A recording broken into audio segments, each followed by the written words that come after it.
ఎక్కడైనా ఈ గజేంద్రమోక్షణం అనేటటువంటి కథ విన్న వారికి గొప్ప కీర్తి కలుగుతుంది, సుఖం కలుగుతుంది, పాపములు తొలగుతాయి, ఈశ్వర కృప కలుగుతుంది. ఈశ్వర కృప వలన అవసరములు తీరి వారి దుఃఖములు తొలగిపోతాయి, పీడకలలు వచ్చినందువలన ఉండేటటువంటి దుష్ఫలితములు తొలగిపోతాయి. ప్రతిరోజు ఈ గజేంద్రమోక్షణాన్ని తలుచుకుని జీవితాన్ని జాగ్రత్తగా మలుచుకోవాలని తాపత్రయం పొందినటువంటి వారికి మోక్షము అరిచేతిలో ఉసిరికాయగా భాసిస్తుంది. ఎక్కడో అలవైకుంఠపురంబులో, ఆ వైకుంఠపురంలో, అంతఃపురంలో, అమృత సరోవరం పక్కన ఉన్నటువంటి మందార వనంలో చంద్రకాంత శిలలతో చేయబడినటువంటి గొప్ప పాంపు మీద కలువ పూలు పరచబడి ఉంటే లక్ష్మీదేవి యొక్క పవిట కొంగు పట్టుకుని క్రీడిస్తున్నటువంటి శ్రీ మహావిష్ణువు యొక్క చెవిలోకి ఎక్కడో భూలోకంలో ఒక ఘోరారణ్యంలో ఒక సరోవరంలో ప్రాణాలు పోవడానికి సిద్ధంగా ఉన్న ఏనుగు నీళ్లలో పడిపోయన్న కుయ్యి వినపడింది. అది మైక్లో అన్న కుయ్యి కాదు, అంటే శరణాగతి యొక్క శక్తి అది. అందుకని అక్కడ బయలుదేరాడు. అల వైకుంఠపురంబులో నగరిలో ఆమూల సౌధంబుదాపల మందారవనాంతరామృత సర ప్రాప్తెందు కాంతోపలోత్పల పర్యంక రమా వినోదియగు ఆపన్న ప్రసన్నుండు విహ్వల నాగేంద్రము పాహీ పాహీ ఎన కుయ్యాళించి సంరంభియై సిరిగింజప్పడు శంఖచక్రయుగముంచేదోయి సంధింపడే పరివారంబును జీరడభ్రగపతిన్ మన్నింపడు ఆకర్ణికంతరథం మిల్లము చక్కనొత్తడు వివాద ప్రోద్ధిత శ్రీ కుచోపరి చేలాంచలమైన వీడడు గజ ప్రాణావనోత్సాహి.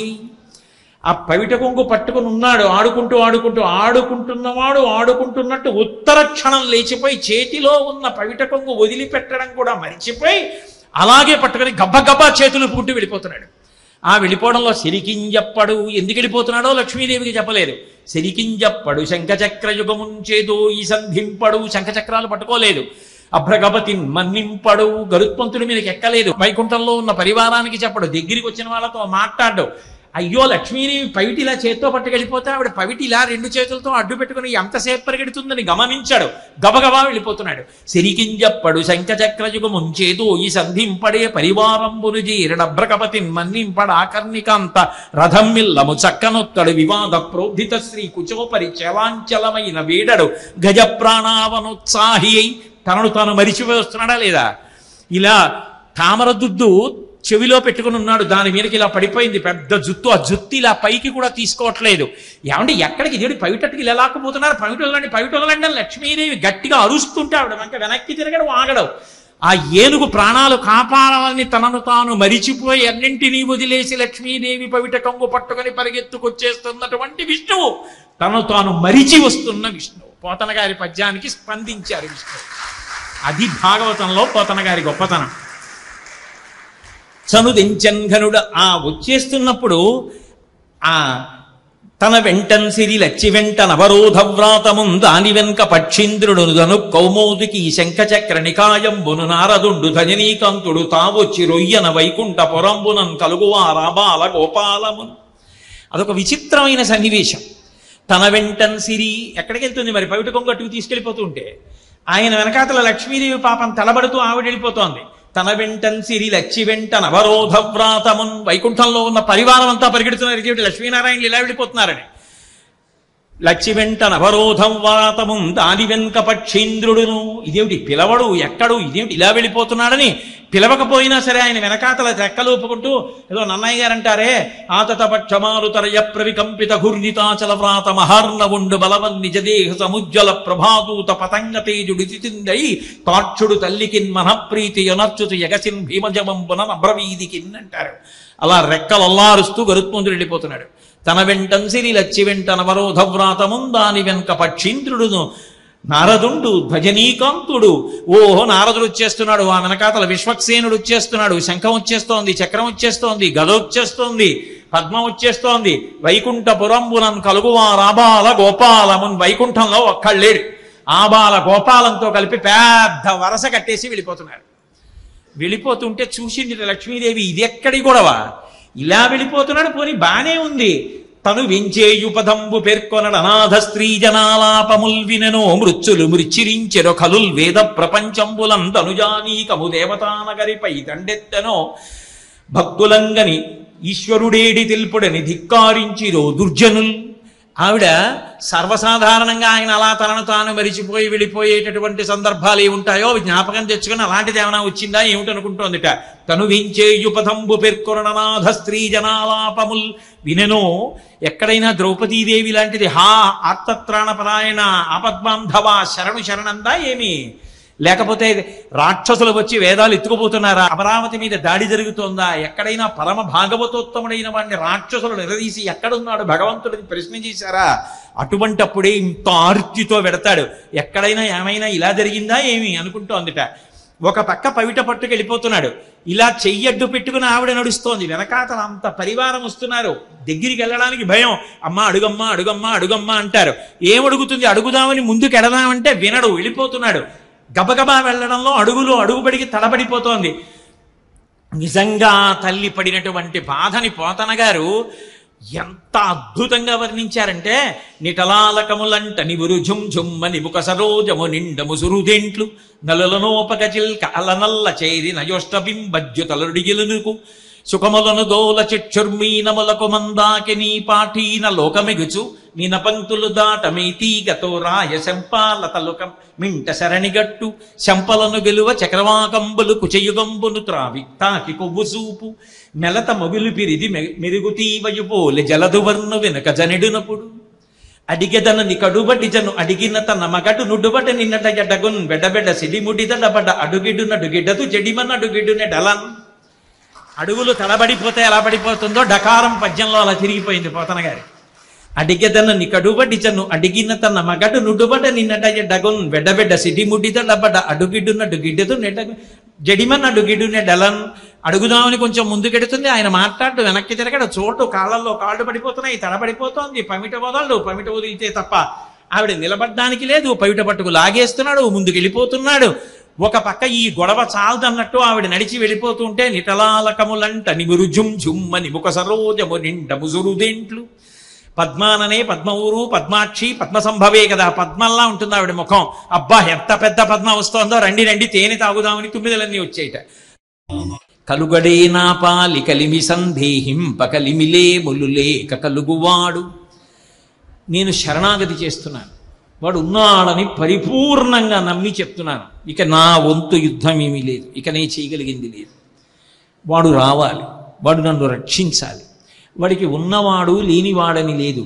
ఇప్పుడు రమ్మంటున్నావు కదా, ఒకప్పుడు ఏం చేశావని అడిగేవాడు కాదు. ఇప్పుడైనా ఆర్తితో పిలిస్తే వస్తాడని నమ్మి పిలుస్తున్నాను. నీ దగ్గర ఏముందని అడిగిరాడు. వృషద్విచిత్ర తల్పయోర్ భుజంగముక్తికస్రజో గరిష్టరత్నలుష్టయో సుహృద్విపక్షపక్షయో తృణారవింద చక్షుషో ప్రజామహీ మహేంద్రయో సమప్రవర్తయన్ మన కదా సదాశివం భజే అంటారే, అలా ఆయన సమప్రవృత్తి కలిగినటువంటి వాడు. కాబట్టి కలుగడే నా పాలి కలిమి సందేహింప కలిమిలే ములులేక కలుగువాడు. నా కడ్డబడరాడి నలిన సాధువులచే బడెడి సాధువుల కడ్డుబడుడెవాడు. సాధుపురుషులైనటువంటి వారికి ఆపద వచ్చినప్పుడు వారు ఎలుగెత్తి అరిచి పిలిస్తే పరిగెత్తుకొచ్చేవాడు. శరణాగతి చేస్తే వచ్చేవాడని చెప్పబడిన వాడెవరున్నాడో వాడు వచ్చి నన్ను రక్షించాలి అంటూ, చూడడే నా పాటు చూపుల చూడక చూచువారల కృప చూచువాడు. ఆర్తితో ఆయన ఉన్నాడని నమ్మి చూస్తూ నిలబడిన వారి కోసం రక్షించడం కోసం పరుగు పరుగున వచ్చే లక్షణమున్నవాడు రావాలి. అంతేకాదు, మొరలిరుంగుచు తన్ను మొరగువాడు. ఇక్కడ పడింది పెద్ద ఇబ్బంది. ఆ వచ్చినప్పుడు ఇన్నాళ్ళు నేనేం చేశానని అడగడన్న విషయం రూఢం. కానీ పోతన గారి ఏనుగు చేసిన శరణాగతిలో ఇక్కడ వచ్చేసింది తేడా. అక్కడ అంది, లీలతో నామ రాలింపడే మొరగుల మొరలిరుంగుచు తన్ను మొరగువాడు. నేను శరణాగతి చేసి పిలుస్తున్నాను కాబట్టి తనను తాను మరిచిపోయి రావాలి. ప్రహ్లాదుడి కోసం వచ్చినట్టు ఇందుగలడు అందులేడని సందేహం వలదు చక్రి సర్వోపగతుండెంతెందు వెతకి చూచిన అందందేగలడు దానవగ్రని వింటే అంటే ఈ నీళ్లలోంచో చేపలోంచో కప్పలోంచో పీతలోంచో గట్టులోంచో మట్టిలోంచో పుట్టలోంచో వస్తే నేను ఒప్పుకోను. ఎక్కడి నుంచో రావాలి. నేను ఎంత బాధపడినా నమ్మకంతో పిలిచినందుకు తనను తాను మరిచిపోయి రావాలి అని. అఖిల రూపముల్ తన రూపమైన వాడు వినడే చూడడే తలపడే వెగరాడే. అటువంటి వాడు వినడా, చూడడా, నన్ను నా గురించి స్మరించడా, పరిగెత్తు రాడా? రావాలి. నేను శరణాగతి చేస్తున్నాను, ప్రాణాలు పోతున్నాయి, నమ్మి నా ప్రయత్నం వదిలేసి పిలుస్తున్నాను. లావొక్కింతయు లేదు ధైర్యము విలోలంబయ్యే, ప్రాణంబుల ఠావుల్ తప్పెను మూర్ఛ వచ్చే, తనువుండసెన్ శ్రమం వయ్యడిన్ నీవే తప్ప ఇతప్పరం బెరుగ, మన్నింపందగున్ దీనునిన్ రావే ఈశ్వర కావవే వరద సంరక్షింపు భద్రాత్మక అన్నాడు. లావుక్కింతయు లేదు, తన బలహీనతని చెప్తున్నాడు. ఇప్పుడు సంపూర్ణ శరణాగతి అవుతాను, నాకిక బలం లేదు. ధైర్యము విలోలంబయ్యే, నేనేదో సాధించగలను, ఈ మొసలి నుంచి తప్పించుకోగలనన్న ధైర్యం ఎప్పుడో పోయింది. ప్రాణంబుల ఠావుల్ తప్పెను, ప్రాణములు తమ తమ స్థానముల నుంచి పైకి లేచిపోతున్నాయి.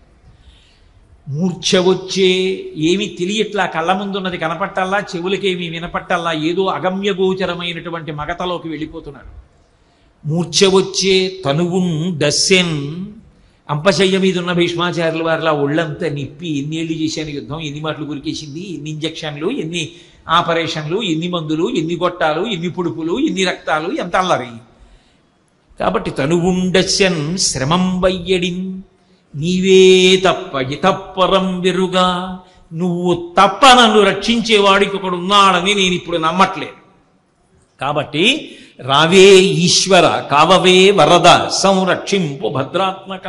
ఓ కమలాప్త, ఓ వరద, ఓ ప్రతిపక్ష విపక్ష దూర, కుయ్యో ఓ కవియోగి వందిత, ఓ సుగుణోత్తమ మునీశ్వర మనోహర, ఓ శరణాగతామరానోక, ఓ విమల ప్రభావ రావే కరుణింపవే, శరణార్థిని నన్ను కావవే.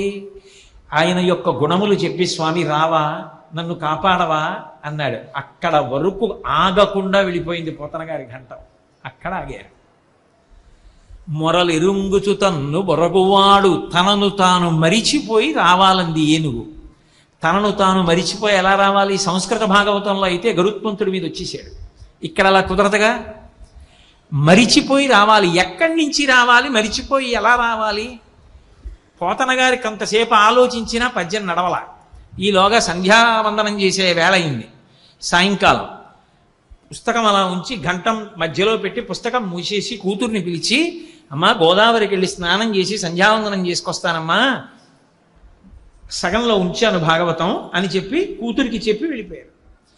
ఆయన ఇలా 4 అడుగులు వేశారు. మళ్ళీ పోతన గారు వచ్చారు. అదేం నాన్న మళ్ళీ వచ్చేసామంది. అమ్మ పూరించవలసిన పద్యం జ్ఞాపకానికి వచ్చిందమ్మా అని కూర్చొని పూరించారు. పూరించి పెట్టి, అమ్మ ఇప్పుడు సంధ్యావందనం చేసుకొస్తానని మళ్ళీ వెళ్ళారు. వెళ్ళి మళ్ళీ వెంటనే వచ్చేసారు. అదేమిటన్నా మళ్ళీ సంధ్యావందనం చేసుకుంటానని మళ్ళీ వెంటనే వచ్చేసామంది. మళ్ళీ వెంటనే వచ్చేయడం ఏమిటమ్మా, ఇందాక కదా వెళ్ళాను సంధ్యావందనం చేసుకొచ్చానన్నారు. మరి నువ్వు వెళ్ళగానే వచ్చావు కదా, వచ్చి పద్యాలు రాశావు కదా అంది. నేను వచ్చి పద్యాలు రాశానా? నేనెక్కడ రాశానమ్మా పద్యాలు, నేను వచ్చి రాయలేదు, ఇప్పుడే వచ్చానన్నారు. లేదు నాన్న, నువ్వు వచ్చి రాశావు పద్యాలంది. నేను రాయడం ఏమిటమ్మా అని గ్రంథాన్ని విప్పి చూశారు. ఎక్కడ నుంచి తనను తాను మరిచిపోయి రావాలని పోతన గారి ఏనుగు అన్నట్టుగా ఆయన ఘంటం నుంచి పడిపోయిందో అక్కడ భాగాన్ని రామచంద్రమూర్తి పూరించాడంటారు. అందుకే ఆ పద్యాలు ప్రత్యేకించి ఆంధ్రదేశంలో అంత ప్రఖ్యాతి. అల వైకుంఠపురంబులో నగరిలో ఆమూల సౌధంబుదాపల మందారవనాంతరమృత సర ప్రాతేందు కాంతోపలోత్పల పర్యంక రమా వినోదియగు ఆపన్న ప్రసన్నుండు విహ్పల నాగేంద్రము పాహీ పాహీయన కుయ్యాళించి సౌరంభియై. ఎక్కడో అల వైకుంఠపురంబులో, ఆ వైకుంఠపురంలో అంతఃపురంలో అమృత సరోవరం పక్కన ఉన్నటువంటి మందార వనంలో చంద్రకాంత శిలలతో చేయబడినటువంటి గొప్ప పాంపు మీద కలువ పూలు పరచబడి ఉంటే లక్ష్మీదేవి యొక్క పవిట కొంగు పట్టుకుని క్రీడిస్తున్నటువంటి శ్రీ మహావిష్ణువు యొక్క చెవిలోకి ఎక్కడో భూలోకంలో ఒక ఘోరారణ్యంలో ఒక సరోవరంలో ప్రాణాలు పోవడానికి సిద్ధంగా ఉన్న ఏనుగు నీళ్లలో పడిపోయన్న కుయ్యి వినపడి. అది మైక్లో అన్న కుయ్యి కాదు, అంటే శరణాగతి యొక్క శక్తి అది. అందుకని అక్కడ బయలుదేరాడు. అల వైకుంఠపురంబులో నగరిలో ఆమూల సౌధంబుదాపల మందారవనాంతరమృత సర ప్రాతేందు కాంతోపలోత్పల పర్యంక రమా వినోదియగు ఆపన్న ప్రసన్నుండు విహ్వల నాగేంద్రము పాహీ పాహీ ఎన కుయ్యాళించి సంరంభియై సిరికింజప్పడు శంఖచక్రయుగముంచేదో ఈ సంధింపడే పరివారంబును జీరడభ్రగపతిన్ మన్నింపడు ఆకర్ణికంతరథం మిల్లము చక్కనొత్తడు వివాద ప్రోద్ధిత శ్రీ కుచోపరి చేలాంచలమైన వీడడు గజ ప్రాణావనోత్సాహి. ఆ పవిట కొంగు పట్టుకుని ఉన్నాడు, ఆడుకుంటున్నవాడు ఆడుకుంటున్నట్టు ఉత్తర క్షణం లేచిపోయి చేతిలో ఉన్న పవిట కొంగు వదిలిపెట్టడం కూడా మరిచిపోయి అలాగే పట్టుకుని గబ్బగబ్బా చేతులు పుట్టి వెళ్ళిపోతున్నాడు. ఆ వెళ్ళిపోవడంలో సిరికింజప్పడు, ఎందుకు వెళ్ళిపోతున్నాడో లక్ష్మీదేవికి చెప్పలేదు. సిరికింజప్పడు శంఖచక్రయుగముంచేదో ఈ సంధింపడు, శంఖచక్రాలు పట్టుకోలేదు. అభ్రగపతిన్ మన్నింపడు, గరుత్మంతుడి మీదకి ఎక్కలేదు. వైకుంఠంలో ఉన్న పరివారానికి చెప్పడు, దగ్గరికి వచ్చిన వాళ్ళతో మాట్లాడు. అయ్యో లక్ష్మీదేవి పవిటిలా చేత్తో పట్టుకెళ్ళిపోతే ఆవిడ పవిటిలా రెండు చేతులతో అడ్డు పెట్టుకుని ఎంతసేపు పరిగెడుతుందని గమనించాడు. గబగబా వెళ్ళిపోతున్నాడు. సిరికింజప్పడు శంఖచక్రయుగముంచేదో ఈ సంధింపడే పరివారంబును జీరడభ్రకపతిన్ మన్నింపడ ఆకర్ణికాంత రథం మిల్లము చక్కనొత్తడు వివాద ప్రోద్ధిత శ్రీ కుచోపరి చలాంచలమైన వీడడు గజ ప్రాణావనోత్సాహి అయి తనను తాను మరిచిపోయి వస్తున్నాడా లేదా? ఇలా తామర దుద్దు చెవిలో పెట్టుకుని ఉన్నాడు, దాని మీదకి ఇలా పడిపోయింది పెద్ద జుత్తు. ఆ జుత్తు ఇలా పైకి కూడా తీసుకోవట్లేదు. ఏమంటే ఎక్కడికి దేవుడి పవిటట్టుకి ఇలా లాక్కుపోతున్నారు, పవిటలండి లక్ష్మీదేవి గట్టిగా అరుస్తుంటే ఆవిడ వెనక్కి తిరగడు, ఆగడవు. ఆ ఏనుగు ప్రాణాలు కాపాడాలని తనను తాను మరిచిపోయి అన్నింటినీ వదిలేసి లక్ష్మీదేవి పవిట కొంగు పట్టుకొని పరిగెత్తుకొచ్చేస్తున్నటువంటి విష్ణువు తను తాను మరిచి వస్తున్న విష్ణువు. పోతన గారి పద్యానికి స్పందించారు విష్ణువు. అది భాగవతంలో పోతన గారి గొప్పతనం. చనుదించన్ ఘనుడు ఆ వచ్చేస్తున్నప్పుడు ఆ తన వెంటన్ సిరి లచ్చి వెంట నవరోధ వ్రాతమున్ దాని వెనుక పక్షీంద్రుడును కౌమోదికి శంఖచక్ర నికాయంబును నారదుండు ధజనీకాంతుడు తావొచ్చి రొయ్యన వైకుంఠ పొరంబునన్ కలుగువా రాబాల గోపాలమున్. అదొక విచిత్రమైన సన్నివేశం. తన వెంటన్ సిరి ఎక్కడికి వెళ్తుంది మరి? పవిట కొంగు అట్టుకు తీసుకెళ్ళిపోతూ ఉంటే ఆయన వెనకాతల లక్ష్మీదేవి పాపం తలబడుతూ ఆవిడ వెళ్ళిపోతోంది. తన వెంటన్ సిరి లచ్చి వెంట నవరోధ వ్రాతమున్, వైకుంఠంలో ఉన్న పరివారం అంతా పరిగెడుతున్నారు. ఇదేమిటి లక్ష్మీనారాయణలు ఇలా వెళ్ళిపోతున్నారని. లచ్చి వెంట నవరోధం వ్రాతమున్ దాని వెనుక పక్షీంద్రుడును, ఇదేమిటి పిలవడు ఎక్కడు, ఇదేమిటి ఇలా వెళ్ళిపోతున్నాడని పిలవకపోయినా సరే ఆయన వెనకాతల రెక్కలూపుకుంటూ ఏదో నన్నయ్య గారు అంటారే, ఆతత పక్షమారుతరయ ప్రవికంపిత ఘూర్ణితాచల వ్రాత మహార్ణవుండు బలవన్ నిజదేహ సముజ్వల ప్రభాదూత పతంగ తేజుడి తిందై తాక్షుడు తల్లికిన్ మనఃప్రీతి యొనర్చుతు యగసిన్ భీమజమంబున అబ్రవీదికిన్ అంటారు. అలా రెక్కలల్లారుస్తూ గరుత్మంతుడు వెళ్ళిపోతున్నాడు. తన వెంటన్ సిరి లచ్చి వెంట నవరోధ వ్రాతమున్ దాని వెనుక పక్షీంద్రుడును నారదుండు ధ్వజనీకాంతుడు. ఓహో నారదుడు వచ్చేస్తున్నాడు, ఆ వెనకాతల విశ్వక్సేనుడు వచ్చేస్తున్నాడు, శంఖం వచ్చేస్తోంది, చక్రం వచ్చేస్తోంది, గద వచ్చేస్తోంది, పద్మం వచ్చేస్తోంది. వైకుంఠ పురంబునన్ కలుగువా రాబాల గోపాలమున్, వైకుంఠంలో ఒక్కళ్ళేడు ఆబాల గోపాలంతో కలిపి పెద్ద వరస కట్టేసి వెళ్ళిపోతున్నాడు. వెళ్ళిపోతుంటే చూసింది లక్ష్మీదేవి, ఇది ఎక్కడి గొడవ, ఇలా వెళ్ళిపోతున్నాడు, పోనీ బానే ఉంది. తను వెంచేయుపదంబు పేర్కొనడు అనాథ స్త్రీ జనాలాపముల్ వినెనో మృత్యులు మృచ్చిరించెరో కలుల్ వేద ప్రపంచంబులం తనుజానీకము దేవతానగరిపై దండెత్తెనో భక్తులంగని ఈశ్వరుడేడి తెలుపుడని ధిక్కారించిరో దుర్జనుల్. ఆవిడ సర్వసాధారణంగా ఆయన అలా తనను తాను మరిచిపోయి వెళ్ళిపోయేటటువంటి సందర్భాలు ఏముంటాయో అవి జ్ఞాపకం తెచ్చుకుని అలాంటిది ఏమైనా వచ్చిందా ఏమిటనుకుంటోందిట. తను వించేయుపథంబు పేర్కొననాథ స్త్రీ జనాలాపముల్ వినెనో. ఎక్కడైనా ద్రౌపదీదేవి లాంటిది హా ఆర్తత్రాణపరాయణ ఆపద్బాంధవ శరణు శరణందా ఏమి? లేకపోతే రాక్షసులు వచ్చి వేదాలు ఎత్తుకుపోతున్నారా? అమరావతి మీద దాడి జరుగుతోందా? ఎక్కడైనా పరమ భాగవతోత్తముడైన వాడిని రాక్షసులు నిలదీసి ఎక్కడున్నాడు భగవంతుడిని ప్రశ్న చేశారా? అటువంటప్పుడే ఇంత ఆర్తితో వెడతాడు. ఎక్కడైనా ఏమైనా ఇలా జరిగిందా ఏమి అనుకుంటోందిట. ఒక పక్క పవిట పట్టుకు వెళ్ళిపోతున్నాడు, ఇలా చెయ్యడ్డు పెట్టుకుని ఆవిడ నడుస్తోంది, వెనకాతల అంత పరివారం వస్తున్నారు. దగ్గరికి వెళ్ళడానికి భయం, అమ్మ అడుగమ్మా అడుగమ్మా అడుగమ్మా అంటారు. ఏమడుగుతుంది? అడుగుదామని ముందుకు ఎడదామంటే వినడు, వెళ్ళిపోతున్నాడు. గబగబా వెళ్ళడంలో అడుగుబడికి తడబడిపోతోంది. నిజంగా తల్లి పడినటువంటి బాధని పోతన గారు ఎంత అద్భుతంగా వర్ణించారంటే, నిటలాలకములంట నివురు ఝుంఝుమ్మని ముఖ సరోజము నిండము సురుదేంట్లు నలులనోపక చిల్క అలనల్ల చేరి నయోష్టబింబజ్యుతలుడిగిలునుకు సుఖములను దోల చిక్షుర్మీనములకు మందాకి నీ పాఠీన లోకమెగుచు మీన పంక్తులు దాట మీతీగతో రాయ శంపాలతలుకం మింట శరణిగట్టు శంపలను గెలువ చక్రవాకంబులు కుచయుగంబును త్రావి తాకి కొవ్వు సూపు మెలత మొగులు పిరిది మెరుగుతీవయుపోలె జలదువర్ను వెనుక జనెడునప్పుడు అడిగెదనని కడుబటి జను అడిగిన తన మగడు నుడుబట నిన్నట ఎడగున్ వెడబెడ సిడిముడిదడబడ అడుగిడు నడుగిడదు జడిమన్ అడుగిడు నెడలన్. అడుగులు తడబడిపోతే ఎలా పడిపోతుందో డకారం పద్యంలో అలా తిరిగిపోయింది పోతన గారి. అడిగెదనని కడుబటి జను అడిగిన తన మగడు నుడుబట నిన్నట ఎడగున్ వెడబెడ సిడిముడిదడబడ అడుగిడు నడుగిడదు నెడగు జడిమన్ అడుగిడు నెడలన్. అడుగుదామని కొంచెం ముందుకెడుతుంది, ఆయన మాట్లాడు వెనక్కి తిరగడు, చోటు కాళ్ళల్లో కాళ్ళు పడిపోతున్నాయి, తడబడిపోతోంది, పమిట వదిలితే తప్ప ఆవిడ నిలబడ్డానికి లేదు, పవిట పట్టుకు లాగేస్తున్నాడు, ముందుకు వెళ్ళిపోతున్నాడు. ఒక పక్క ఈ గొడవ చాలదన్నట్టు ఆవిడ నడిచి వెళ్ళిపోతుంటే నిటలాలకములంట నిగురు జుమ్ జుమ్మని ముఖ సరోజము నిండ ముసురుదేంట్లు. పద్మాననే పద్మఊరు పద్మాక్షి పద్మసంభవే కదా, పద్మల్లా ఉంటుంది ఆవిడ ముఖం. అబ్బా ఎంత పెద్ద పద్మ వస్తోందో, రండి రండి తేనె తాగుదామని తుమ్మిదలన్నీ వచ్చేయట. అయ్యయ్యయ్యో ఇది ముఖం కాదే, నేను లక్ష్మీదేవిని, ఇది నా ముఖం, ఇది పద్మం కాదు, పొండి పొండని ఓ పక్క పవిట కొంగి ఇలా పట్టుకుని ఒక పక్క తుమ్మిదల్ని తోలిందిట. ఆ తుమ్మిదలన్నీ వెళ్ళిపోయేట. నలులనోపగజల్క అలలల్ల చేరి నయోష్టబింబజ్జుత నుడియనురుకు భారతీదేవి ముంజేతి పలుక చిలుక సదయగ జయాన సద్బ్రహ్మచారి మాకు వేదశాస్త్ర పురాణాది విద్యలెల్ల తరుడి నియాన ఘంటాపతంబు మాకు అంటారు చిత్రనలీయంలో. శారదాదేవి కంచి కామాక్షి చేతుల మీద ఉంటాయే చిలకలు, ఆ చిలకలు చూసేట.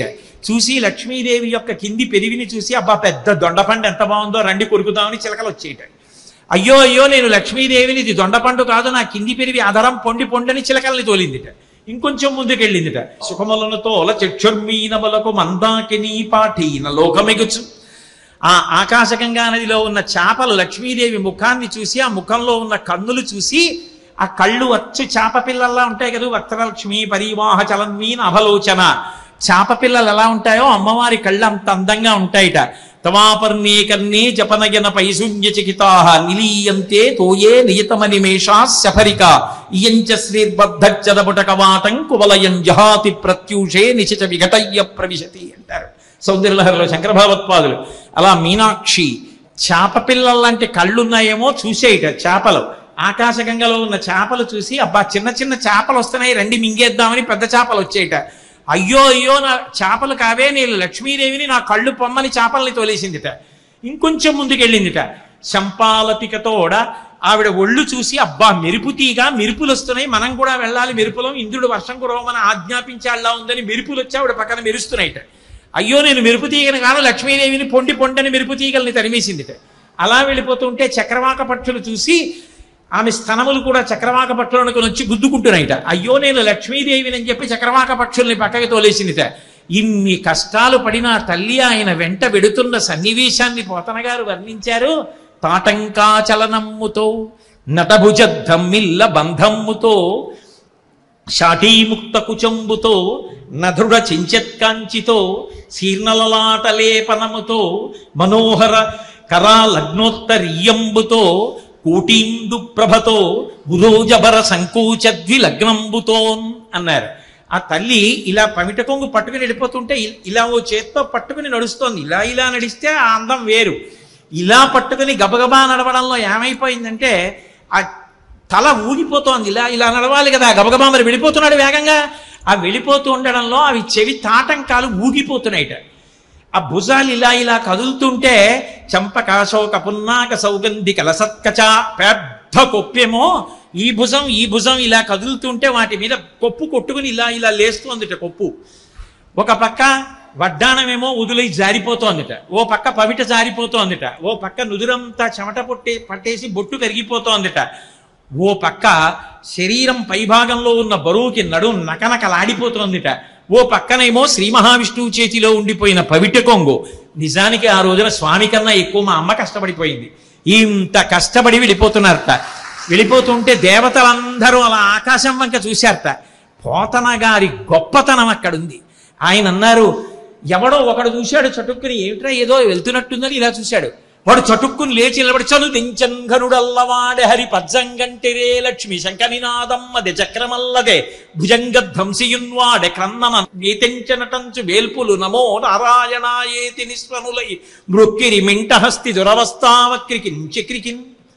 అందులో ఒకళ్ళు లేచి అన్నట్ట, చూడండి చూడండి చనుదించన్ ఘనుడల్లవాడే హరి విరి చూడండి రా, పట్టు పీతాంబరం కట్టుకున్న శ్రీ మహావిష్ణువు ఏమిట్రా అలా ఒళ్ళంతా తలంతా జుత్తు పడిపోయింది, అసలు ఏమి పట్టించుకోకుండా అంతంత పెద్ద పెద్ద అడుగులు వేసుకెళ్ళిపోతున్నాడా అన్నట్ట. ఇంకొకటి లేచి అన్నట్ట, పజంగంటి రే లక్ష్మీదేవి పౌటిగా కొట్టి వెళ్ళిపోతున్నాడు రా, పచ్చటి పట్టుబట్ట కట్టుకుని లక్ష్మీదేవి వెళ్ళిపోతోంది అన్నాడు. శంఖనినాదం అదే, శంఖం వేగంగా వెడుతోంది అనుకోండి, గాలి అందులో దూరి చప్పుడు వస్తుంది, అందుకని శంఖం చప్పుడు వస్తుంది అనుకో, వెనక శంఖం పెడుతోంది పాంచజన్యం. చక్రమల్లదే, అదిగో వెనకాతల సుదర్శన చక్రం తనంత తాను పెడుతోంది, ఆయన పట్టుకోలేదు, ఇది ఇక్కడ విచిత్రం. చక్రమల్లదే భుజంగ ధ్వంసియున్వాడే, ఉరే ఆదిశేషుడు రా వెనకాలలో వెళ్ళిపోతున్నాడు మహానుభావుడు, ఎంత విచిత్రం రా, అదిగో చూడండి చూడండి చూడండి అన్నట్ట. భుజంగధ్వంసియున్వాడే, గరుత్మంతుడు వెళ్తున్నాడు చూడండి, భుజంగధ్వంసుడు అంటే గరుత్మంతుడు చూడండి అన్నట్ట. అని అందరూ నమో నారాయణాయేతి నిస్వనులై నొక్కిరిమింట హస్తి దురవస్థావక్రికించక్రికిన్, ఏమి అద్భుతమని అందరూ నమో నారాయణ అని ఆకాశం వంక నమస్కారాలు చేస్తుంటే, ఎలాగైనా ఏనుగుని కాపాడాలా అనేటటువంటి త్వరతో గబగబ సరోవరం దగ్గరికి వెళ్ళి నిలబడి, ఇక ప్రాణం పోవడానికి సిద్ధంగా ఉన్నటువంటి ఏనుగు దగ్గరికి వెళ్ళి సుదర్శన చక్రాన్ని స్మరించి ఆ మొసలి మీద ప్రయోగిస్తే, ఆ చక్రం ఆ మొసలి యొక్క కుత్తుకను కత్తిరించేస్తే, అందులోంచి హూహూ అన్న గంధర్వుడు ఒకడు పైకి లేచాడు. ఆ ఏనుగు నీరసంతో లేవలేక ఉంటే స్వామి ఒడ్డుకి వెళ్ళి తన చెయ్యి ఇచ్చి దాని తొండం పట్టుకుని మెల్లిగా గట్టుపైకి ఎక్కించి ఒళ్ళంతా నిమిరేటప్పటికీ విపరీతమైన బలాన్ని మళ్ళీ తిరిగి పుంజుకున్న ఏనుగు ఇంతకు ముందు వెర్రెక్కిపోయి కొలనులో ఆడినట్టు కాకుండా ఎంత పరిమితిలో ఉండాలో అంత పరిమితిలో భార్యలతో తొండానికి తొండం చుట్టి పలకరించిందిట.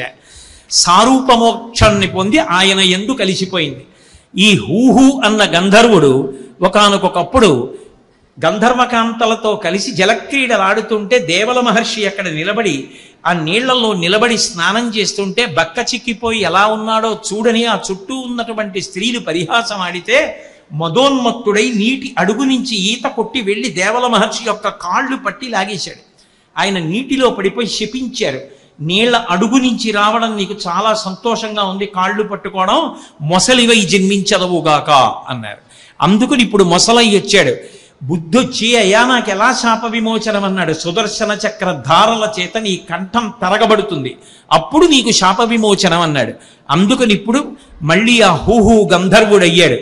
ఈ మొసలి ఒకనాడానృపుడు అచ్యుతున్ మనములో నోహించుచున్ మౌని అయ్యి అకళంక స్థితి యున్నచో కలచజుండచ్చోటికిన్ వచ్చి లేవక పూజింపక ఉన్న మౌనికని నవ్యక్రోధుడై మూఢా లుబ్ధ కరీంద్రోత్తమ యోని పుట్టు మని శాపం విద్య భూవల్లభ.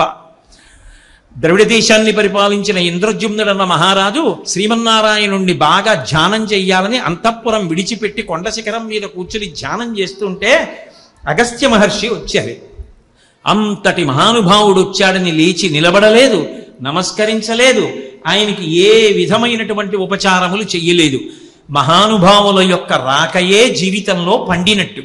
కానీ నేను ధ్యానంలో ఉన్నాను, అగస్త్యుడిని పట్టించుకునేదేమిట్లే అని చెప్పి విస్మరించినందుకు ఆ పాపం కట్టి కుడపకూడదని, ఒక్క జన్మలో పోవాలని ఉదారంగా మంచి బుద్ధితో ఆయన యందు కారుణ్యంతో ఆ ఇంద్రజుమ్న మహారాజుని అగస్త్యుడు శపించాడు.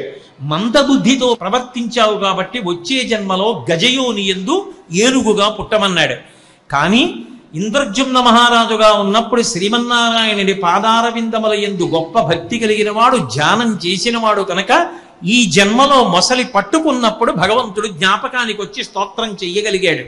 కాబట్టి ఈ జన్మలో శ్రీ మహావిష్ణువు యొక్క దర్శనాన్ని పొందాడు. కానీ విచిత్రం ఏమిటంటే ఆ రోజున మొసలి అన్నదల్లా పారిపోయిందిట. మకరం ఒకటి రవిజొచ్చెను మకరము మరి ఒకటి ధనదు మాటున దాగెన్ మకరాలయమున తిరిగెడు మకరంబులు కూర్మరాజు మరుగున కరిగెన్. ఆ సరోవరంలో ఉన్నటువంటి మకరాలన్నీ కూడా, మొసళ్ళన్నీ కూడా ఎక్కడ చంపేస్తాడో శ్రీ మహావిష్ణువుని ఆదికూర్మం చాటుకి వెళ్ళి దాక్కున్నాయిట. మకరం ఒకటి రవిజొచ్చెను, రాసులలో ఉన్న మకర రాశి సూర్యుని వెనక్కి వెళ్ళి దాక్కుందిట. మకరం ఒకటి రవిజొచ్చెను మకరము మరి ఒకటి ధనదు మాటున డాగెన్, కుబేరుడి దగ్గర ఉన్న నవనిధులలో ఒకటైనటువంటి మకరమనబడేటటువంటి నిధి కుబేరుడి చాటున దాక్కుందిట. మకరాలయమున్న తిరిగెడు మకరంబుల కూర్మరాదు మరుగున కరిగెన్. ఆ సరోవరంలోనూ సముద్రాల్లోనూ ఉన్నటువంటి మొసళ్ళన్నీ మన్ని జాతి అంతటినీ చంపేస్తాడేమోనని అడిగిపోయి వెళ్ళిపోయి ఆది కూర్మం చాటున దాక్కున్నాయిట. విష్ణువు కాబట్టి కాపాడతాడని చెప్పి కూర్మం చాటుకు పోయేట. మకరం అన్నదల్లా ఆ రోజున భయపడిపోయింది.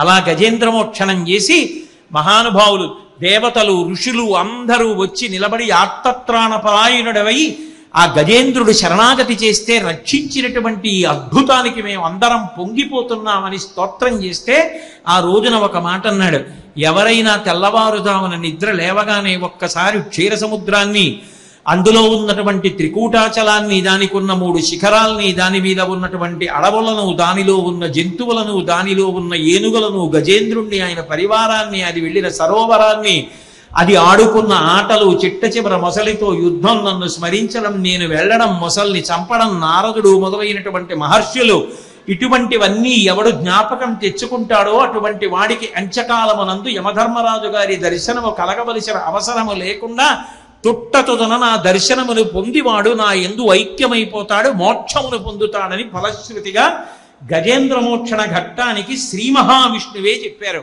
నరనాథ నీకును నాచేత వివరింపబడిన గజరాజమోక్షణ కథ విను వారికి యశములిచ్చును దురితాపహంబు దుస్వప్ననాశంబు దుఃఖ సంహారంబు పొద్దున మేల్గాంచి పూతవృత్తి నిత్యంబు పఠించు నిర్మలాత్మకులైన విప్రులకు బహు విభవమరు సంపదలు కల్గు పీడలు శాంతి పొందు సుఖము సిద్ధించు వర్ధిల్లు శోభనములు మోక్షమరచేతి దయ్యుండు ముదము చేరుననుచు విష్ణుండు ప్రీతుడై ఆనతిచ్చే.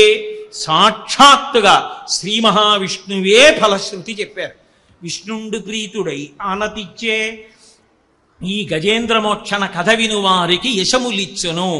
ఎక్కడైనా ఈ గజేంద్రమోక్షణం అనేటటువంటి కథ విన్న వారికి గొప్ప కీర్తి కలుగుతుంది, సుఖం కలుగుతుంది, పాపములు తొలగుతాయి, ఈశ్వర కృప కలుగుతుంది. ఈశ్వర కృప వలన అవసరములు తీరి వారి దుఃఖములు తొలగిపోతాయి, పీడకలలు వచ్చినందువలన ఉండేటటువంటి దుష్ఫలితములు తొలగిపోతాయి. ప్రతిరోజు ఈ గజేంద్రమోక్షణాన్ని తలుచుకుని జీవితాన్ని జాగ్రత్తగా మలుచుకోవాలని తాపత్రయం పొందినటువంటి వారికి మోక్షము అరిచేతిలో ఉసిరికాయగా భాసిస్తుంది.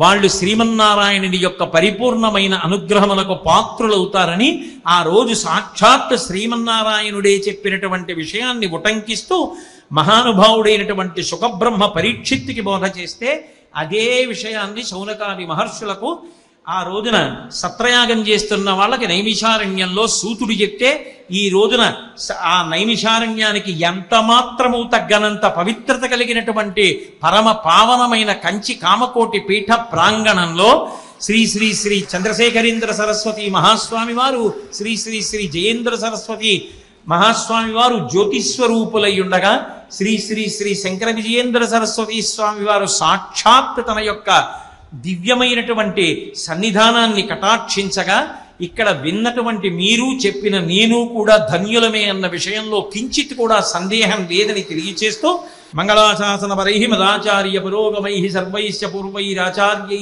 సత్కృతాయాస్తు మంగళం.